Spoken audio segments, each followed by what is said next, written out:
Hello friends, কেমন আছো তোমরা? আশা করি তোমরা ভালো আছো। আমিও খুব ভালো আছি। সকালবেলাতে ঘুম থেকে উঠে চলে এলাম কিচেনে, আর কিচেনটাতে একটু ঝাড়ু দিয়ে তারপরে লেগে পড়লাম ব্রেকফাস্ট বানাতে।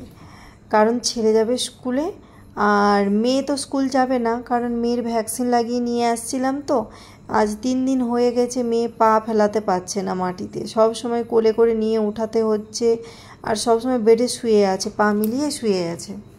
তারপরে এক এক করে দেখো আমি লুচিগুলো ভেজে নিচ্ছি। একটা কড়াইতে লুচি ভাজছি, আর একটা কড়াইতে আমি কিন্তু সুজি বানাচ্ছি। আর যতই তাড়াতাড়ি উঠি না কেন, রোজ দেরি হয়ে যায়। কারণ ছেলে না, যখন ছেলেকে ডাকবো এই ওঠে পর স্কুল যাবি, ঠিক 6টা 5 হবে তখন ছেলে উঠবে, তার আগে উঠবেই না। আর 6টা 30-এ গাড়ি চলে আসে, দেরিও হয়ে যায়, শুনতে চায় না। আর কি করা যাবে। এই যে এক এক করে আমি লুচিগুলো কিন্তু ভেজে নিচ্ছি, ছেলেকে টিফিনে দেবো ভাবছি, কিন্তু ছেলে বলল নিয়ে যাবে না। আর রোজ যদি টিফিন দেওয়া হয় না, খায় না টিফিন, আবার সেই ফেরত নিয়ে আসে, যেমন টিফিন তেমন ফেরত নিয়ে আসে। যাক, ছেলে স্কুল চলে যাক। দুপুরে কি রান্নাবান্না করছি তোমাদের দেখাচ্ছি। এই যে দেখো, আজ ভাবলাম শাক ভাজা করব। দেখো সজনে গাছে কেমন সজনে পাতা হয়েছে, তাই ভাবলাম সজনে পাতা দিয়ে শাক ভাজা করব। কয়েকটা শাক গার্ডেন থেকে তুলে নিয়ে আসব আলাদা রকম, তো ওইটা দিয়ে ভাজা করব। এবার গার্ডেনে যাওয়া যাক, গার্ডেন থেকে শাক তুলে নিয়ে আসবো। ওই তো সজনে শাক নিলাম, আবার গার্ডেন থেকে শাক তুলে নিয়ে আসি, ভাজা করব। চলো গার্ডেনে কি শাক তুলে নিয়ে আসি তোমাদেরকে দেখাচ্ছি। এই যে চলে এসেছি গার্ডেনে, দেখো একটা লাউ লেগেছে, আর কী কী লেগেছে, অনেকগুলো কুঁদরিও হয়েছিল, আমি তুলে নিয়ে গিয়েছিলাম সেই দিন।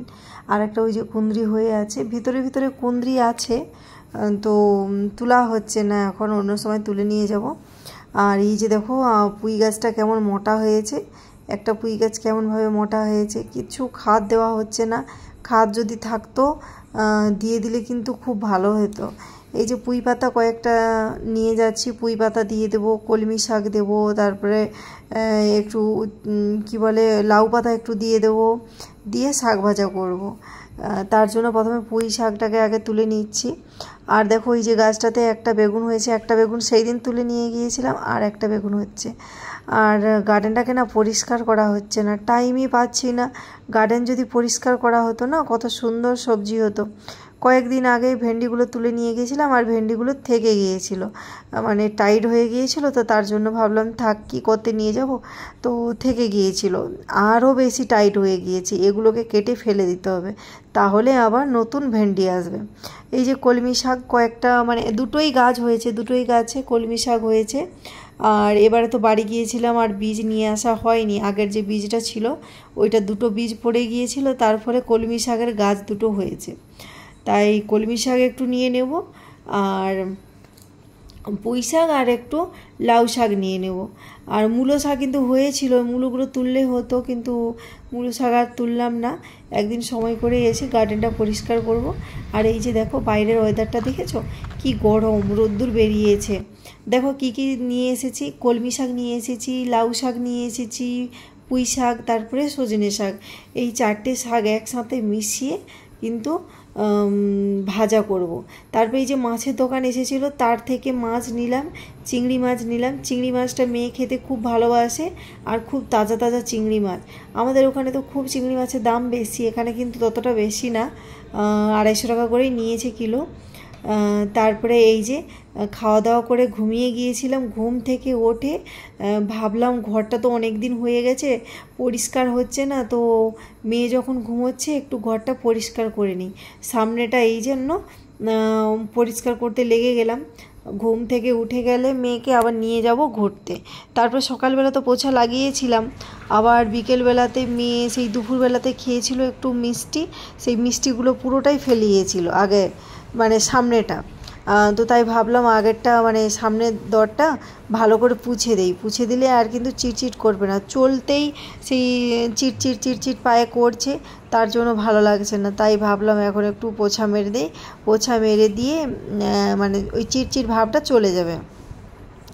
তার জন্য এই যে পোছা মারতেছি, পোছাটা মারা হয়ে গেলে আবার মেয়ে ঘুম থেকে উঠে গেলে নিয়ে যাব একটু ঘুরতে।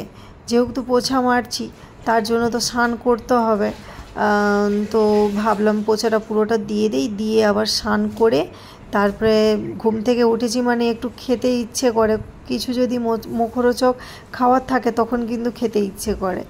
আর কি আছে দেখা যাক, ফ্রিজ থেকে বের করে একটা কোনো খেয়ে নেব, খেয়ে মেয়েকে নিয়ে নিচে ঘুরতে যাব। আর গার্ডেনে এত পরিমাণে ঘাস হয়েছে দেখিয়েছি, তাই ভাবলাম একটু গার্ডেনটাও পরিষ্কার করব বসে বসে, এখন তো ফ্রি আছে যেহেতু, আর গার্ডেনটা পরিষ্কার করে নেব। সকালবেলা কি হয়, মেয়ে স্কুল যায় বা ধরো একটু মেয়েকে পড়াইতে বসানো হয়, তার জন্য টাইম পাওয়া যায় না, তো গার্ডেন আর পরিষ্কার হয় না। তো দেখা যাক, গার্ডেনটা পরিষ্কার করব, এখন কাজ করে নিই। বিকেলবেলাতে পোছা দিয়ে তারপরে এই যে স্নান করে এসেছি, স্নান করে একটু সিঁদুর লাগিয়ে তারপরে একটু যাব নিচে মেয়েকে নিয়ে ঘুরতে। আর ঘুম থেকে উঠেছি তো কোনো কিছুই খেলাম না, তার জন্য মনে হলো চলো একটু কোনো কিছু খাওয়া যাক। ফ্রিজ থেকে খুলে একটা পেয়ারা নিয়ে এসেছি, আর ওই পেয়ারাটা ভাবলাম একটু পেয়ারা খেয়ে নিই। পেয়ারাটা খেয়ে তারপরে যাব নিচে। এই যে দেখো পেয়ারাটা দেখাচ্ছি, আর পেয়ারা খেতে কিন্তু খুবই ভালো লাগে। আমি কিন্তু আমার বাবার বাড়িতে খুবই গাছ ছিল পেয়ারা গাছ, আর তখন আমরা কি হতো পেয়ারা পেড়ে সঙ্গে সঙ্গে খেয়ে নিতাম, কিন্তু এই কাসুন্দি দিয়ে নুন দিয়ে লঙ্কা দিয়ে আমরা কিন্তু এরকমভাবে খেতাম না। আর দেখো পেয়ারাটা এতই সুন্দর ডাঁসা পেয়ারা, তার জন্য ভাবলাম হাফ আমি একটু নিয়ে নিই আর হাফটা ছেলের জন্য রেখে দিই। ছেলে তো গিয়েছে টিউশন থেকে ছেলেকেও একটু দিতে হবে, তার জন্য আমি হাফ কেটে কেটে খাচ্ছি, আর ছেলে যখন আসবে ছেলেকে তখন ওই হাফটা কেটে দেবো। আর মেয়ের তো বাবু অমৃত মানে এই পেয়ারা পছন্দ হয় না, দিলেই বলবে এই পছন্দ না, তো মেয়েকে আর পেয়ারা দিলাম না। অ্যাপেল আছে, ও ঘুম থেকে উঠলে ওকে অ্যাপেল কেটে দেব, কিন্তু আমাদের তো খুবই ভালো লাগে পেয়ারা খেতে, তার জন্য আমি ছোট ছোট করে পেয়ারাগুলোকে কেটে তারপরে ওই যে কাসুন্দি আছে না, কাসুন্দি দিয়ে মেখে নুন আর লঙ্কা দিয়ে দেবো, দিয়ে খেলে খুব টেস্টি লাগে। তারপরে যাক খাওয়া দাওয়া করে মানে এই পেয়ারাটা খেয়ে দিয়ে তারপরে একটু নিচে যাব। জানি না ছেলে হয়তো চলে আসবে, ছেলে আসার তো টাইমও হয়ে গেছে, ওর 6:30টার দিকে টিউশন ছুটি হয়ে যায়, তো এখনও তো পর্যন্ত ছেলে এলো না। এই যে দেখো কাসুন্দিটা না খুব ভালো, যে ঠাকুমার ঝুলি কাসুন্দি, তো খুব ভালো লাগে এই কাসুন্দিটা দিয়ে আম মাখা করলে বা পেয়ারা মাখা করলে, একটু বেল মাখা যখন করবে একটু কাসুন্দি দেবে, খুব টেস্টি, মানে কি বলবো বলে বোঝাতে পারবো না। যদি তোমরা যদি চাও হয়তো কোনো সময় কোনো কিছু চাট করে খাবে বিকেলবেলাতে, তো তোমরা কিন্তু এই কাসুন্দিটা রাখবে, কাসুন্দিটা খুব টেস্টি হয়। তার জন্য এই যে পেয়ারাগুলোতে একটু কাসুন্দি মাখিয়ে দিলাম, একটু নুন দিয়ে দিলাম, নুনটা একটু বেশি হয়ে গিয়েছিল তাই ভাবলাম নুনটাকে একটু ফেলে দিই। এই যে ছেলে টিউশন থেকে এসেই দেখলো মা পেয়ারা মাখা খাচ্ছে, দেখেই সঙ্গে সঙ্গে বললো মা আমাকে একটু পেয়ারা মাখা করে দাও, তুমি তো খেয়ে নিলে আমাকে করে দাও। আমি তো জানি ও এসে বলবে, ওর জন্য আমি পেয়ারাটা রেখেছি হাফ, তো ও এলে পেয়ারাটা কেটে মাখিয়ে দেব। আর ছেলেরও কিন্তু খুব পেয়ারা খেতে পছন্দ করে, তার জন্য ছেলের জন্য রেখেছিলাম, ও আসতে আবার ছোটো ছোটো করে কেটে কাসুন্দি মাখিয়ে ওকে দিলাম, খেয়ে দিয়ে ও আবার যাবে খেলতে। এখনও পর্যন্ত কিন্তু মেয়ে ঘুম থেকে উঠছে না, ছেলে টিউশন থেকে চলেই এলো, তারপরে খেয়ে দিয়ে ও যাবে খেলতে, আর আমিও যাব একটু নিচে গার্ডেনে কাজ করতে।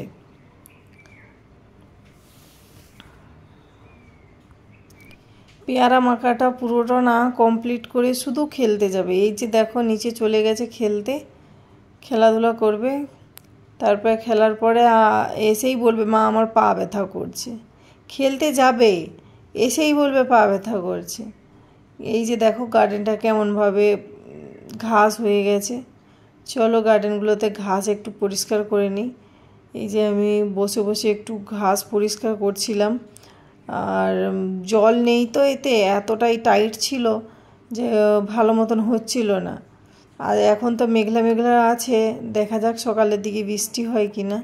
যদি রাতে বৃষ্টি হয়ে যায় তো বা সকালেও যদি বৃষ্টি হয় তাহলে কিন্তু ঘাসগুলো নরম হয়ে যাবে, নরম হয়ে গেলে তুলতে ভালো হবে। মূলা হয়েছিল, দেখো মূলাগুলো খারাপ হয়ে গেছে, কিছু মূলা পচে গিয়েছে, আর কিছু না খারাপ হয়ে গেছে, ওই নিচেই বসে আছে, কালো হয়ে গেছে। চলো বাই বাই, টাটা, ভালো থেকো, সুস্থ থেকো।